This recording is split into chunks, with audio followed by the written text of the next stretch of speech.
La paz del Señor. Es un placer estar con ustedes nuevamente. Desde los Everglades, en el estado de la Florida, Estados Unidos, estamos trayendo para ustedes hoy nuestro episodio sabático sobre las parábolas de Cristo. La semana pasada terminamos con el volumen 6 y dimos inicio al volumen 8. Le dimos inicio, brincamos el volumen 7. Y en el volumen 8, la primera parábola que encontramos es la parábola de la viuda y el juez injusto. Así que si usted nos está siguiendo y usted fue al volumen 7 y ve que no está la parábola de la viuda y el juez injusto, es porque hemos accidentalmente brincado y comenzado el volumen 8. Y como no hay un orden estricto, vamos a terminar el volumen 8 y luego vamos a retomar con el volumen 7. Y así ya podremos entrar en el orden. El Señor sabe todas las cosas, yo lo dejé así. La semana pasada dimos de la parábola de la viuda y el juez injusto, tratamos con el contexto. Nosotros tratamos el contexto o la ocasión de la parábola. Eso tiene que ver con por qué nuestro Señor Jesucristo dijo la parábola, cuál fue la motivación, cuáles fueron las circunstancias, a quién se le dijo. Y vemos que esta parábola, que aparece en Lucas capítulo 18, versículos 2 al 8, fue una explicación extendida a una pregunta inicial en el capítulo 17, versículo 20, donde los fariseos le preguntaron al Señor Jesús que cuándo se manifestaría el reino. Y ellos estaban pensando en un reino terrenal, político, regional, a una raza judía en el territorio, el trono de David. Jesús le cambió el tema y le habló del reino espiritual. Cuando a Jesús, siempre que encontramos en la Biblia que se le pregunta el tiempo de la manifestación del reino visible, Él siempre cambia el enfoque al reino espiritual invisible. Eso mismo ocurrió cuando los discípulos en el capítulo 1 del libro de los Hechos le preguntaron que cuándo iba a restaurar el reino, y Él le cambió el tema. Él le cambió el tema y le dijo: pero recibiréis poder cuando haya venido sobre vosotros el Espíritu Santo. Y les dio mandamientos por el Espíritu Santo para que no se fueran de Jerusalén, sino que esperasen la promesa del Padre que les había hablado. Y así ellos lo hicieron. Entonces vemos siempre que los discípulos o los fariseos le preguntan a Jesús de cuándo, en qué día, fecha, en qué momento el reino visible se va a manifestar. Él siempre cambiaba de tema y le hablaba de que el reino espiritual ya estaba en medio de ellos, o ya está en medio nuestro. Porque el reino de Dios tiene dos aspectos. Uno visible, que es un territorio, el territorio de Israel, un pueblo, que es el pueblo de Israel, la raza judía, una religión, que es el judaísmo, un templo, que es el templo que está allá en Jerusalén, que todavía ahora mismo no está construido. Y eso tiene que ver con las 12 tribus de Israel. Ese es el reino terrenal visible. Pero hay un reino espiritual que incluye a toda raza, toda familia, toda tribu y lengua de toda nación, y que el territorio no es un territorio geográfico político, es nuestra ciudadanía no es aquí en la tierra, somos ciudadanos del cielo, y ponemos la mira en las cosas de arriba, y somos guiados por lo que no se ve, andamos no por vista, sino por fe. Y no amamos este mundo, porque en ese reino espiritual el amor al mundo es enemistad con Dios. Hay una gran diferencia entre el reino visible y el reino invisible. El reino visible es futuro y no sabemos cuándo, aunque ya vimos que Israel volvió a ser nación hace unos 60 años. Pero el reino invisible va a ocurrir, ocurrió cuando Cristo vino a nuestro corazón. El Rey está sentado y ya estamos en el reino. Es presente y es invisible. Y el reino visible es futuro, y es diciendo de que el reino de los cielos, el reino de Dios, es visible e invisible, presente y futuro. Y ellos le preguntaron del reino visible y él los refirió. Luego él expande un poco más la respuesta a los discípulos y la expande con esta parábola en el capítulo 18 de Lucas, en el versículo 2. Y la palabra hoy nos toca, ya dimos la introducción o el contexto, la ocasión de la parábola. Y ahora nosotros vamos a tratar con el texto, que es en Lucas 18, donde dice, en el versículo 2, había en una ciudad un juez que ni temía a Dios ni respetaba a hombre. Y había también en aquella ciudad una viuda, la cual venía a él diciendo, hazme justicia de mi adversario. Y él no quiso por algún tiempo. Después de esto dijo dentro de sí, aunque ni temo a Dios ni tengo respeto a hombre, sin embargo, porque esta viuda me es molesta, le haré justicia, no sea que viniendo de continuo me agote la paciencia. Y dijo el Señor, oíd lo que dijo el juez injusto. ¿Y acaso Dios no hará justicia a sus escogidos que claman a él día y noche? ¿Se tardará en responder? Os digo que pronto les hará justicia, pero cuando venga el Hijo del Hombre, ¿hallará fe en la tierra? Es tremendo cuando nos detenemos a ver qué dice la Biblia y no qué entendemos. Cuando vemos el texto, bueno, en el texto la letra de esta parábola es muy simple y no hay grandes términos regionales como palabras que tengan que ver con la cultura y que sean difíciles de entender. Es una parábola bastante simple, capaz de ser entendida con una simple lectura. Lo que sí tiene son conceptos bíblicos un poco más extensos. Recuerde que las parábolas están hechas de una forma que un niño la puede entender, pero también una persona de elevado pensamiento puede entender cosas que no se ven a simple vista. Por ejemplo, lo que acabamos de hablar sobre el reino de Dios y explicamos presente, futuro, visible, invisible y todo eso al mismo tiempo. ¿Ven? Entonces nosotros tratamos de llevarla un poquito simple para el simple y un poquito más profunda y explicada en un contexto más amplio para los que son un poco más maduros. Bueno, pues vamos a tirar una miradita a ver qué expresiones. En este caso no tenemos términos o palabras o vocablos que haya que buscarle la quinta pata al gato, ir al griego y de muchas cosas, pero sí hay expresiones, no palabras, pero sí expresiones que quisiéramos mirar. Por ejemplo, en la expresión donde dice, pero después de esto dijo dentro de sí, en la historia del juez, vemos que se cumple un patrón en la Biblia. En la Biblia, el Señor, cuando quiere traernos una enseñanza, muy frecuentemente nos deja saber el pensamiento íntimo, secreto, las maquinaciones, la forma de pensar, lo que es como si pusiera una cámara donde podemos grabar y oír los pensamientos internos. Y eso lo hace no solamente con el hombre, sino que lo hace con los ángeles. Recuerdan en el capítulo 14 de Isaías, donde el Señor revela cuál fue el pensamiento, el razonamiento que hubo en el corazón, en la mente de aquel ángel lucero, cuando dijo en su corazón, subiré al cielo y un montón de cosas. Así vemos un patrón en la Biblia. Esa expresión es bueno notar en el texto de que es una expresión común y es algo que podemos ver a través de toda la Biblia cuando quiere revelarnos la verdad y de traernos una enseñanza. Y ahí dice el versículo 4, pero después de esto dijo dentro de sí, ¿ve? Cuando ella persistía y volvía donde el juez, y el Señor nos permite oír el razonamiento, el pensamiento. ¿Por qué?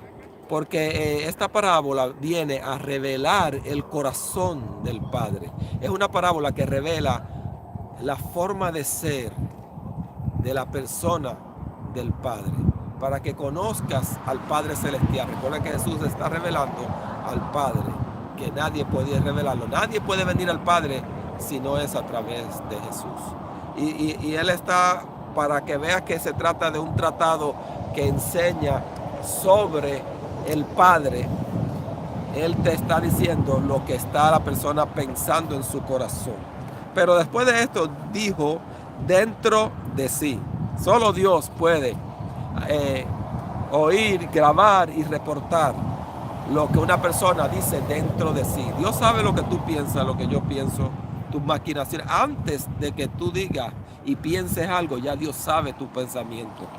Y no solamente eso, que el Señor parece que tiene unos ángeles que graban eso y reportan, así como estamos haciendo nosotros, transmitiendo en vivo. El Señor parece que le puso una transmisión en vivo. No había Facebook en aquel tiempo, pero el Señor tiene un sistema mejor que Facebook, mejor que YouTube, mejor que grabación y la Biblia.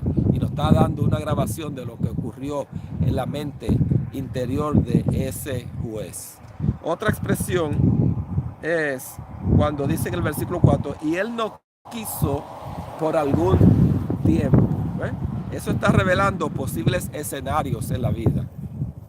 La Biblia habla de tiempos. Hay tiempos en que el Señor busca prudente hacer una cosa y no hacer otra, o hacerlo de una forma y no de otra forma, cambiar.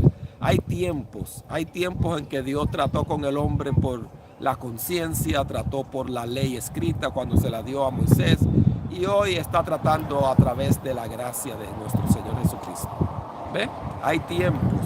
Es una expresión bastante repetida y que en la Biblia tienes que aprender a distinguir los tiempos.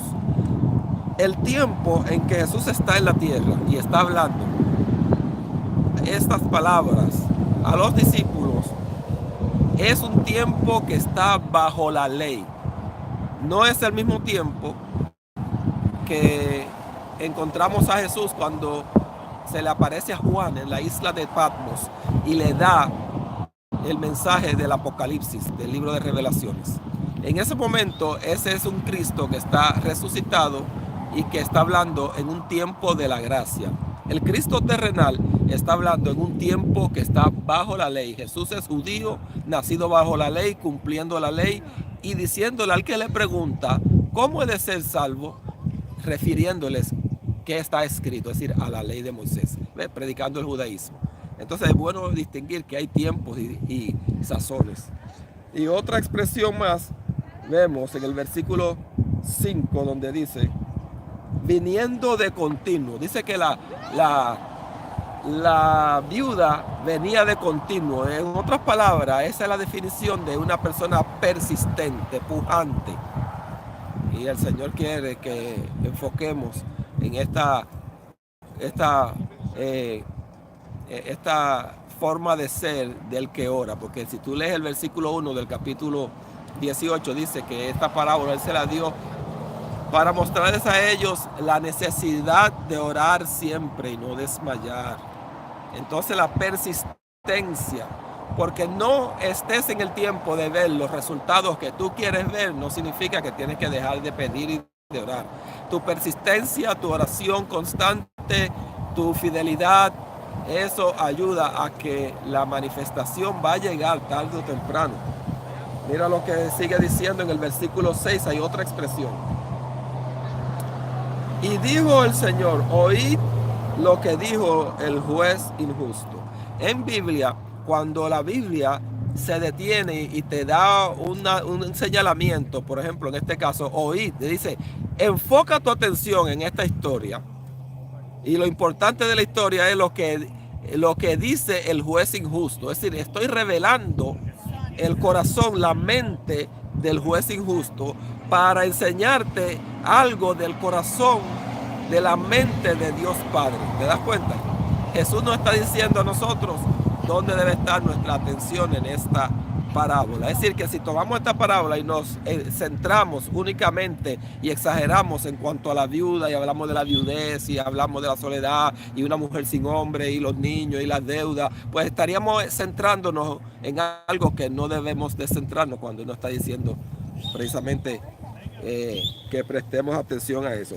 Otra cosa en la Biblia oímos que dice, de cierto os digo, otra expresión donde te está diciendo que tienes que centrar. Y cuando la Biblia hace repetición, porque para siempre es su misericordia, porque para siempre es su misericordia, porque Dios está haciendo por vía de repetición, queriendo llamar tu atención a que des importancia a un punto en la Biblia. Es importante mirar el texto, todo esto para que aprendas a manejar la Biblia. Nuestro curso no se trata de que tú obtengas un conocimiento nada más. Estamos dando un entrenamiento de cómo tú puedes ir a la palabra de Dios, leerla de una forma que puedas entender la expresión, cómo el lenguaje figurado y cómo la Biblia habla. Estamos deteniéndonos en eso ahora. Entonces Jesús señala dónde debemos enfocar nuestra atención cuando dijo, y dijo el Señor, oíd lo que dijo el juez injusto. En otra expresión que hay dice, ¿acaso Dios no hará? ¿Ve? Es una pregunta retórica. Pregunta retórica es una de las herramientas que se utiliza para comunicar, donde tú haces una pregunta que tú no estás buscando la respuesta, simplemente estás buscando que la persona piense y reflexione. Por eso, él hace una pregunta no para que le conteste, sino para que piense. Reflexiona que si el juez injusto, por la persistencia de una persona que no le puede hacer nada a él, que es completamente impotente ante él, responde dándole la respuesta, ¿cuánto más vuestro Padre Celestial nos dará? ¿Cuánto más una persona que te ama, una persona que invirtió en ti, su hijo, no dará las peticiones que tú tengas? Así que no desmayes. Mira lo que dice ahí. ¿Cuánto más? Estemos plenamente convencidos de que Dios siempre actúa en nuestro favor. Sí, aun cuando Dios no hace nada, está haciendo algo. El no hacer nada y el no responder y el no decir nada es un hacer y una respuesta de Dios. El silencio de Dios es una respuesta, ¿sabes?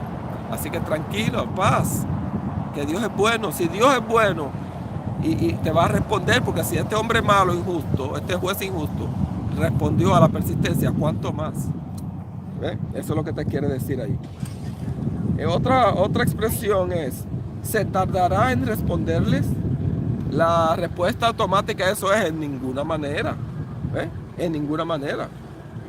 Hay una mentira de que Dios se tarda y el enemigo trata de poner en tu corazón de que Dios no te oye, que Dios va a llegar tarde, que ya es muy tarde, que la petición, pero eso es una mentira del diablo. Dios nunca está tarde. ¿Ves? No se tardará. Él pregunta, dice él, ¿se tardará en responderle? ¿Cuál es la respuesta de un padre que ama? No se tarda, no se tarda. Cuando tu hijo llora y grita, tú sales corriendo a socorrerle. ¿Cuánto más vuestro Padre Celestial? ¿Ve? Entonces, él está en el texto de esta parábola, él está destruyendo el tabú de que Dios se tarda y que llega tarde y que ya pasó la esperanza. Cuando nos detenemos a ver el texto de esta parábola, es simple en la superficie, pero las verdades son impactantes. El secreto de obtener resultados en la oración está en la actitud del Padre. La actitud del Padre es una que supera la actitud de un juez injusto. Porque si un juez injusto por la persistencia responde, ¿cuánto más no responde un Padre Celestial que te ama? ¿Ves?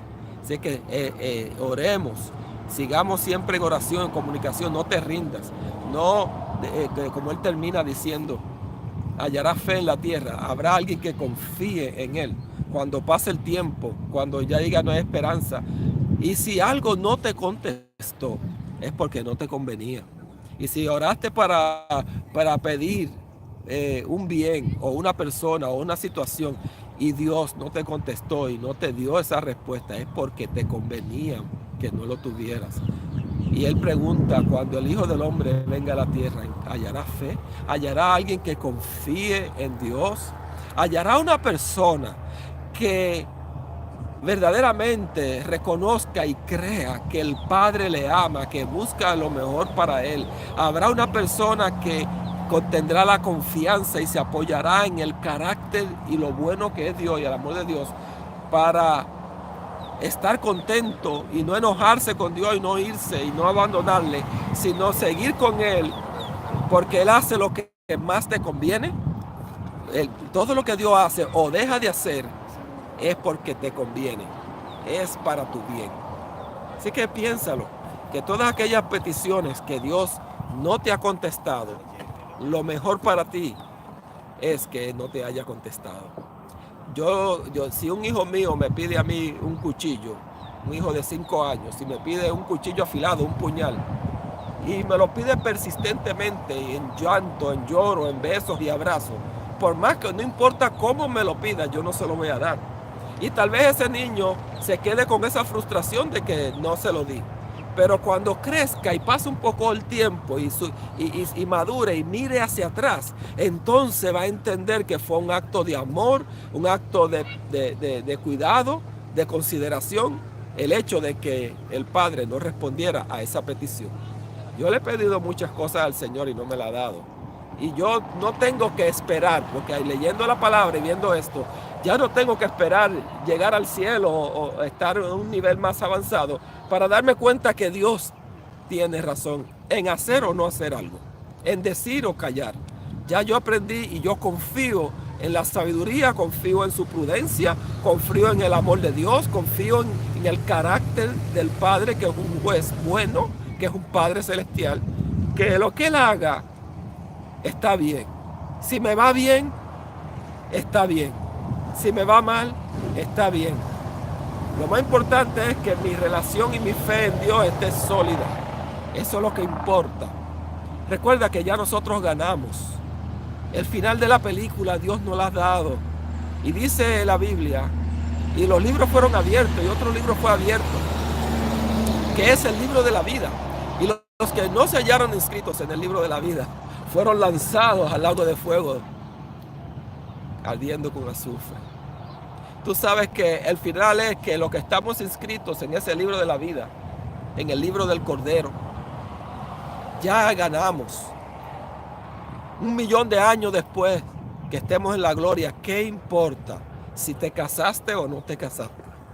1.000.000 de años que estemos con Cristo y tú miras hacia atrás y ves esta breve vida, ¿qué importa si tuviste una bicicleta o un carro?